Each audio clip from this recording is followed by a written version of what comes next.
उमरिया जिले के परीक्षा परिणामों ने जिला प्रशासन को मंथन करने में किया विवश। उमरिया जिले का परीक्षा परिणाम प्रदेश की सूची में रहा सबसे नीचे पायदान पर।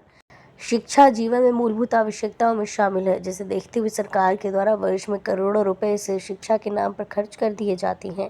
लेकिन उमरिया जिले का परीक्षा परिणाम ने जिला प्रशासन उमरिया के माथे पर पसीना ला दिया है, क्योंकि उमरिया जिले का परीक्षा परिणाम प्रदेश में सबसे निचले पायदान पर था।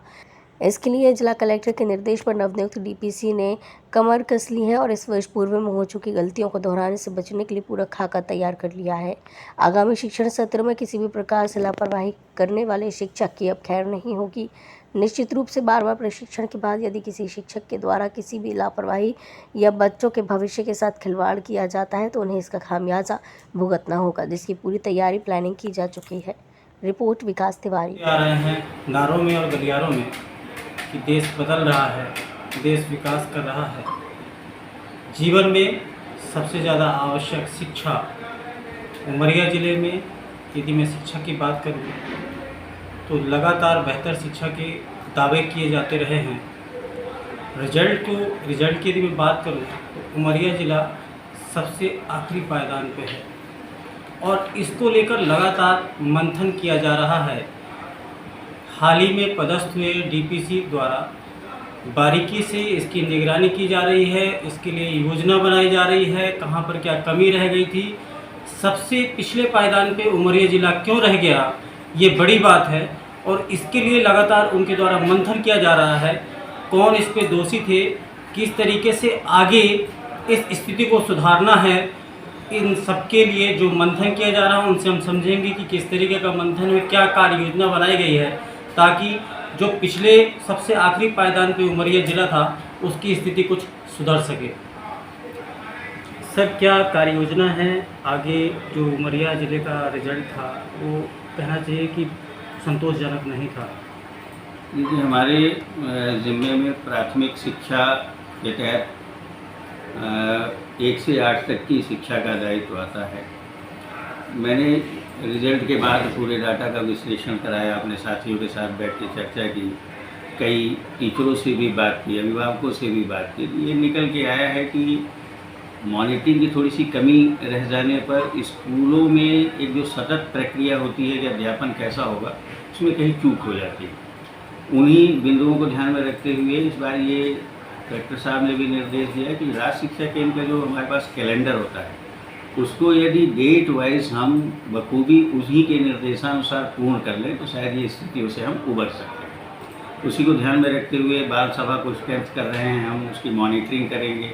औपचारिक रूप से जहाँ पर बाल सभाएँ हो जाती थी अब उसको हम पाठ्य सहगामी क्रियाओं से जोड़ रहे हैं।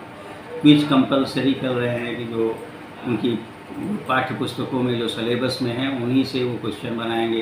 कुछ एक्सपर्ट हैं जो हमारा सहयोग कर रहे हैं क्वेश्चन बनाने में, वो हम टीचरों को उपलब्ध कराएंगे और कोशिश करेंगे कि हर शनिवार को बाल सभा इस स्तर की हो जाए। इसी तरह उपस्थिति के लिए पेयर ग्रुप बनाए जा रहे हैं और सीएससी की जिम्मेदारी दी जा रही है कि प्रत्येक हफ्ते प्रत्येक विद्यालय की उपस्थिति को आंकलित किया जाए, जिससे हम ये देख सकें कि कौन सा बच्चा लंबे गैप से स्कूल में नहीं है।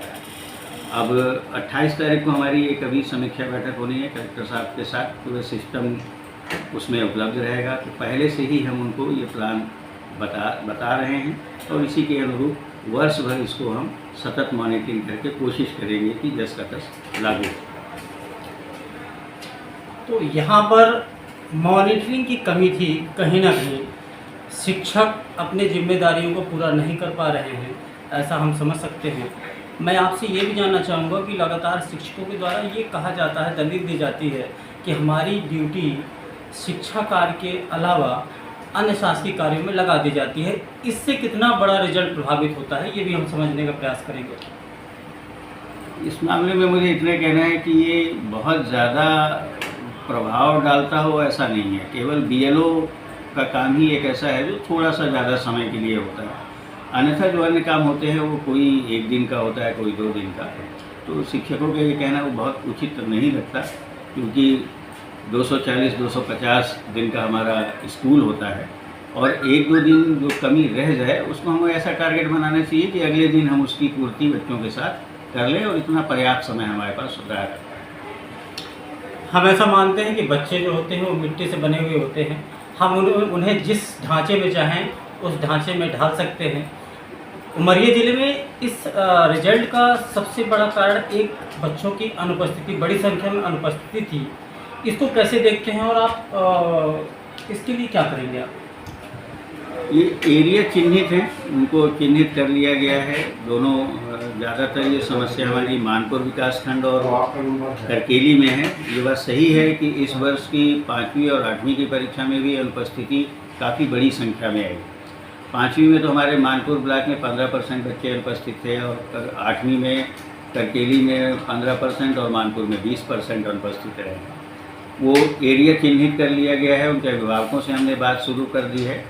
कुछ समय के लिए हमारे जो अभिभावक हैं वो बच्चों के साथ बाहर जरूर पलायन करते हैं, तो इस बार चर्चा की जा रही है कि वो बच्चों को छोड़कर जाएंगे और आवश्यकता पड़ने पर शासन के निर्देश हैं, उनके लिए हम पर्टिकुलर छात्रावास संचालित कर सकते हैं उन देशों में।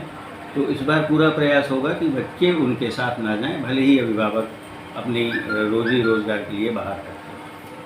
अब आगे इतनी मंथन के बाद यदि किसी प्रकार से शिक्षकों के द्वारा लापरवाही बरती जाती है तो क्या, किस तरीके के आपके द्वारा निर्देश रहेंगे उनको, या किस तरह की कार्रवाइयाँ होंगी?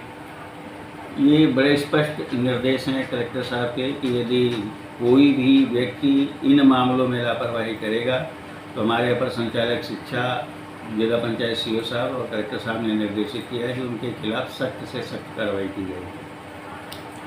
तो हमने समझा उमरिया ज़िले की शिक्षा व्यवस्था क्यों चरमराई हुई थी, मॉनिटरिंग जो नहीं की गई, किस स्तर पे कमी रह गई, गहन अध्ययन किया जा रहा है।